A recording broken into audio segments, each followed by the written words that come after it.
Hello, and welcome to Don Hammond's Arlington Weekly News. I'm Daniel Pineda. We have a great program this week. We have our news stories, community bulletin board, and 55 plus news. But first, a social media reminder. You can watch the Arlington Weekly News on our YouTube channel. That's youtube.com/Arlington Weekly News and the number one. Also on Facebook and WERA 96.7 FM. And now on to our first news story for this week. Arlington County's COVID case site has reported that they now update only on a weekly schedule, with the most recent data being dated April 20th. The total case count on that day was 42,857. This constitutes an increase of 478 over the previous week. As for vaccinations, we examined Arlington County's vaccination tracker. According to that site, 198,810 Arlingtonians aged 5 and above have received at least one dose of the COVID vaccine. They show that figure as 87.7% of their estimated eligible population of 226,754 Arlingtonians.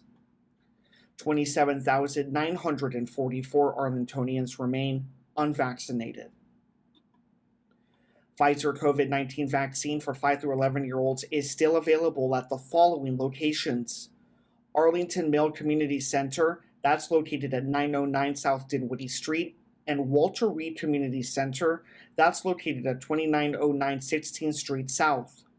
Walk-ins for 5 through 11-year-olds are available Monday through Friday from 2 p.m. to 6:45 p.m. and Saturday and Sunday from 9 a.m. to 4:45 p.m. For more information, consult the Arlington County website. And now on to our next news story for this week. AARP, the American Association of Retired Persons, has named the most livable U.S. cities with a new data tool.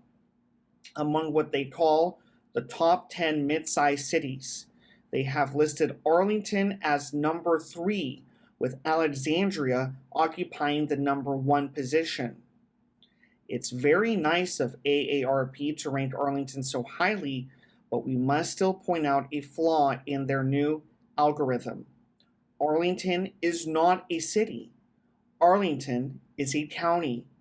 The city of Alexandria may deserve its number 1 position, but Arlington should be evaluated in competition with other counties, not cities.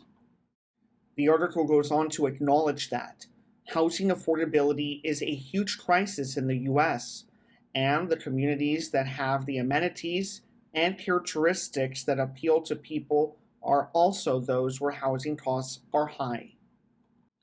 The article did not provide much detail about the new algorithm's method of evaluation, but considering both the presence of numerous amenities as well as high housing costs, it's understandable that Arlington was ranked so highly.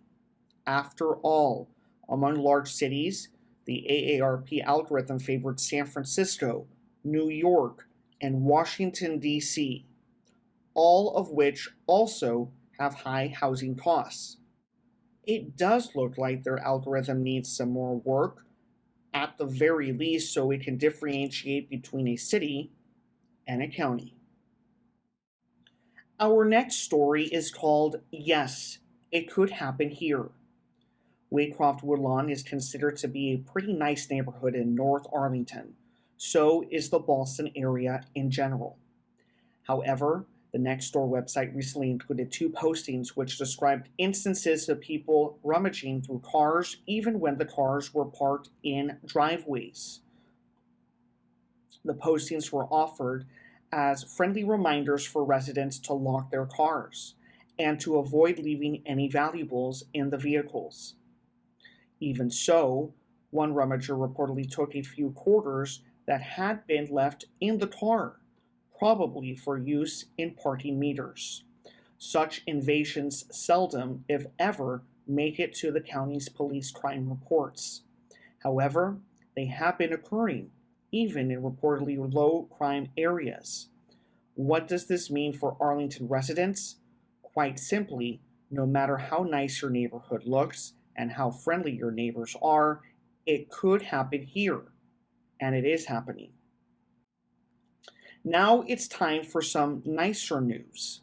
Arlington homeowner Tom Jensen has built a flat stone wall, a bench essentially, at the top of one of Arlington's steepest hills to help people catch their breath and to recoup before going on their way. He said he'd seen a lot of people struggling on the uphill bike trail that ascends past his house in the Arlingwood. After living for 11 years on North Randolph Street, Mr. Jensen took pity on the overheated hikers and lost walkers, as well as confused motorists as they climb the steep hill that he calls the Wall. The Wall runs alongside the county-owned trail that connects with Chain Bridge. Often, when travelers finally make it to the top, they are tired and frustrated. So at the beginning of March, he constructed a new stone wall with a wide flat top at comfortable seating height right next to the trail. At the completion of construction, he posted an invitation on the Nextdoor website saying of the new resting place, "It's ours, but it's really yours." And now on to our last news story for this week. An early morning power outage on April 19th had a surprising cause: balloons. The incident, which left more than 2,000 Dominion customers in the dark, prompted Dominion Energy to remind residents about the danger posed by the metallic balloons commonly available at grocery or party supply stores. According to Dominion spokeswoman Peggy Fox, in the overnight hours, Mylar balloons came in contact with our power lines, causing a short circuit of power surge, which put 2,085 customers in the dark. The balloons damaged a circuit which had to be replaced. Fortunately, there was no fire, and our crews were able to gradually switch customers to other circuits. Power was restored to all of those customers by 5 a.m. in under 3 hours from when the outage began. The incident demonstrates that the seemingly harmless release of helium balloons into the sky may pose an acute danger on their way up. Ms. Fox continued, Mylar balloons have a metallic coating that conducts electricity. When they touch power lines, they can cause large-scale outages, melting of electrical wires, and even fires. It's happening across the country. We would ask people to not release any balloons outside and to dispose of them properly. So now you know. Well, that does it for the news for this week. Now on to our community bulletin board stories. Hi, and welcome to CBB. Our first event is called The Library Strikes Back, a May the 4th Be With You program. I don't think the library meant to compare themselves to the evil empire. I think it just seemed like a catchy title. Anyway, it's a chance to come on out and celebrate what they call the best day of the year, May the 4th, also known as Star Wars Day. You can watch a movie marathon of the original trilogy, color Star Wars pictures, and pick up a take-and-make Star Wars-themed craft. They even have a quote from Darth Vader. "We would be honored if you would join us." They must mean it because registration isn't even required. For the current policies on masking, take a look at the Library Operations Update. For more information, call the library at 703-228-5715. That's on Wednesday, May the 4th, from 10 o'clock a.m. all the way to 6 o'clock p.m.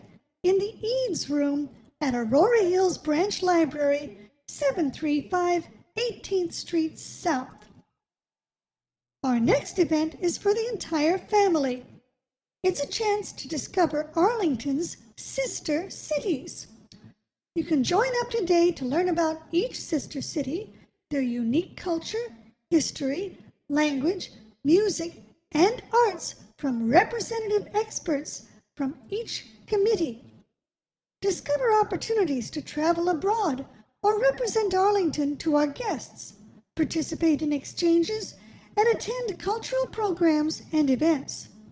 Whether you are native to that country or city, speak the language, or just have some curiosity about a new place, learn how to explore our sister cities.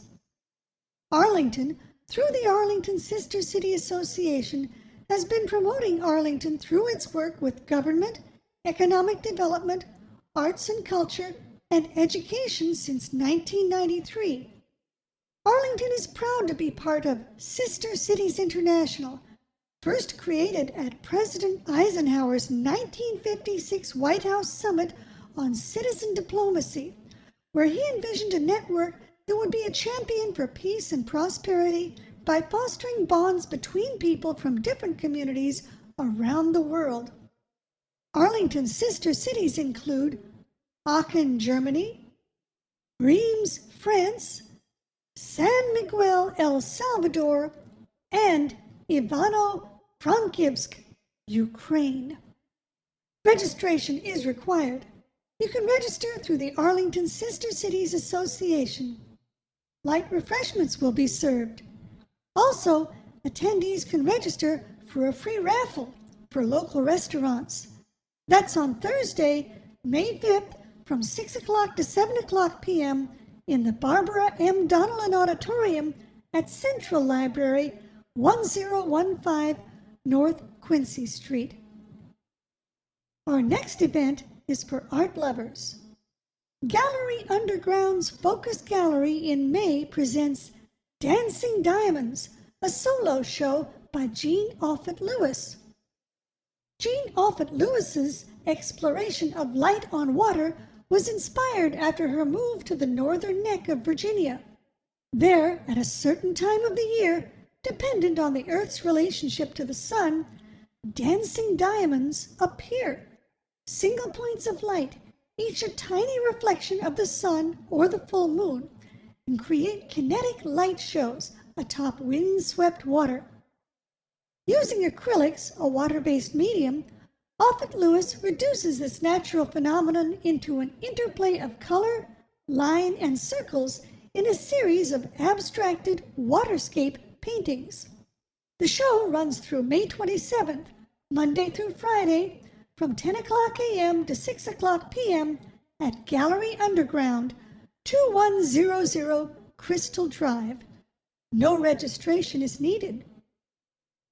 Next up, Amazon is presenting an event they call their annual Bridges Bash, Mardi Gras, in May. This year's bash is a Mardi party. It's a chance to enjoy a night of live music, open bar, live auction, cigar rolling, bourbon tasting, hors d'oeuvres, and much more. They say you can also network with over 250 business leaders in Arlington County. This event also supports Bridges to Independence mission, which helps families experiencing homelessness, housing instability, or systemic poverty move toward empowerment and stability. Hopefully the weather will be warmer than it usually is for the traditional Mardi Gras. For more information about the event, you can contact Jasmine Piggy at jpiggie@bridges2.org. That's on Wednesday, May the 4th, from 7 o'clock to 10 o'clock p.m. at Army-Navy Country Club. However, it's not cheap. A single ticket costs $175. 2 tickets are discounted to $275. It does seem to be more of a party to help support other people in poverty than it is for the people who are actually in poverty. Next up, do you like working outside? Here's a chance to join community volunteers in protecting the local environment from non-native invasive plants and replacing them with native plants. It's called RIP, Remove Invasive Plants. This is a continuing project on the first Saturday of each month to reclaim Potomac Overlook Regional Park from non-native invasive plants. If you have your own garden gloves and tools, please bring them along. If not, they will be provided for you. Training and additional tools will also be provided. Make sure you come dressed for work, wear long pants, long sleeves, and perhaps a hat. You may also want to bring along your own water bottle, but bottled water and snacks will be provided. These events are for volunteers aged 9 to adult and family friendly. If you're under 18 years old, a parent or guardian will need to sign the volunteer sign-in sheet before you can participate. All other volunteers will need to sign on their own behalf. Pre-registration is required. You can register online at the Parks and Recreation website. That's on Saturday, May 7th from 9:30 a.m. to 12 noon at Potomac Overlook, 2845 North Marcy Road. Our final CBB event is about World Migratory Bird Day. Tiny hummingbirds and fierce osprey are some of the many birds migrating northward in spring. Here's a chance to come learn about these and other fabulous flyers with hands-on activities, games, crafts, bird walks, and more at this bilingual event. No registration is required. That's on Saturday, May 14th from 10 o'clock a.m. to 12 o'clock noon at Lacey Woods Park, 1200 North George Mason Drive. Now it's time for 55 Plus News. Howdy, and welcome to 55 Plus News. Our first 55 Plus event is called Basic Handcrafts, but their message is a little more direct. They say, get craftin'. Sponsored by the Lubber Run Advisory Committee, Nora Solis de Salazar will introduce participants to basic handcrafts, developing skills in silk flowers and bottle cap crafts. Materials will be provided. You can register online at the Parks and Recreation website. The activity number is 913-310-04. That's on Wednesday, May 4th, from 11 o'clock a.m. to 12 o'clock noon at Lubber Run Park, North Columbus and 2nd Streets. You gotta be 55 and up, and 55 plus membership is required. Spring is here, and that's a good time to stay active with friendly biking companions by participating in the 55 Plus Tour de Friends Bike Club. You'll explore nearby trails and neighborhoods in a safe, socially distant manner. The ride distances are between 10 and 25 miles. The durations vary. The destinations may be changed or excursions canceled for inclement weather. This time, the route starts out in Leesburg and goes all the way to Purcellville. It's a doozy. You can register online at the Parks and Recreation website. The activity number is 913-206-09. That's on Wednesday, May 4th from 11 o'clock a.m. to 1 o'clock p.m. You gotta be 55 and up, and 55 plus membership is required. Speaking of requirements, you better have a bike too. Next up, Mother's Day music and tea. Here's a chance to celebrate and honor all mothers with live piano music, tea, and packaged assorted sweets. Bring a picture of your mother, your wife, and, or if you are a mother, also bring a picture of your children to display just for this special event. The activity number is 913-890-02. That's on Wednesday, May 4th from 1:30 to 3 o'clock p.m. at Aurora Hills Community Center, 735 18th Street South.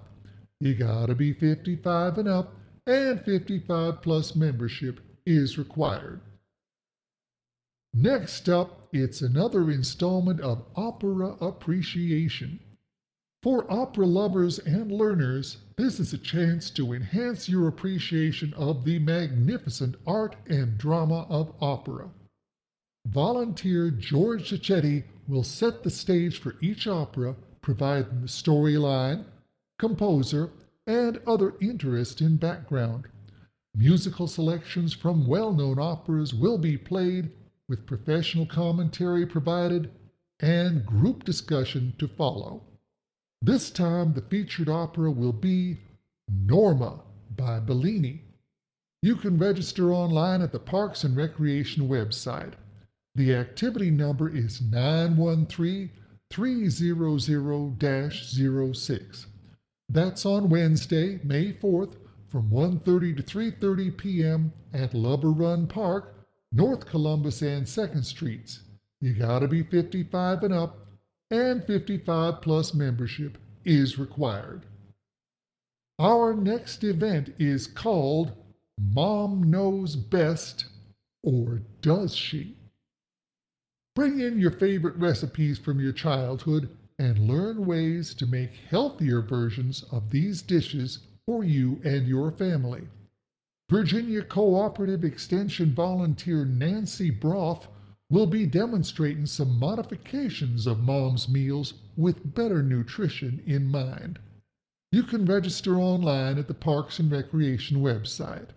The activity number is 913 501 05, and that's on Friday, May 6th from 2 o'clock to 3 o'clock p.m. at Arlington Mill Community Center, 909 South Dinwiddie Street. You gotta be 55 and up, and 55 plus membership is required. Our last 55 plus event comes from the Arlington 55 Plus Book Club. The book to be discussed is Nothing is True and Everything is Possible. The group meets on the first Friday of each month to discuss an eclectic mix of fiction and nonfiction, and the book club is hosted in partnership with Arlington's Office of Senior Adult Programs. This group meets via Zoom, at least for now. For that information, register for the group's email list.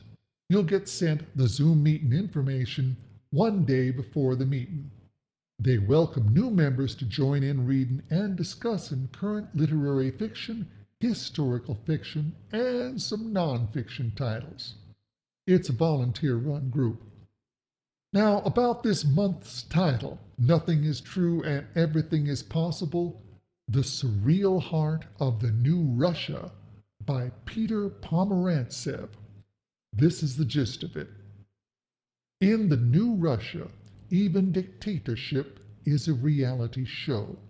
Professional killers with the souls of artists, would-be theater directors turned Kremlin puppet masters, suicidal supermodels, Hell's Angels who hallucinate themselves as holy warriors, and oligarch revolutionaries. Welcome to the glittering, surreal heart of 21st century Russia. It is a world erupting with new money and new power, changing so fast it breaks all sense of reality, home to a form of dictatorship far subtle than 20th century strains that is rapidly rising to challenge the West. When British producer Peter Pomerantsev plunges into the booming Russian TV industry, he gains access to every nook and corrupt cranny of that country. He is brought to smoky rooms for meetings with propaganda gurus running the nerve center of the Russian media machine, and visits Siberian mafia towns and the salons of the international super-rich in London and the U.S. As the Putin regime becomes more aggressive, Pomerantz finds himself drawn further into the system. Dazzling yet piercingly insightful, Nothing is True and Everything is Possible is an unforgettable voyage into a country spinning from decadence into madness. For more information, contact Jennifer at jodlum@arlingtonva.us or call 703-228-5954.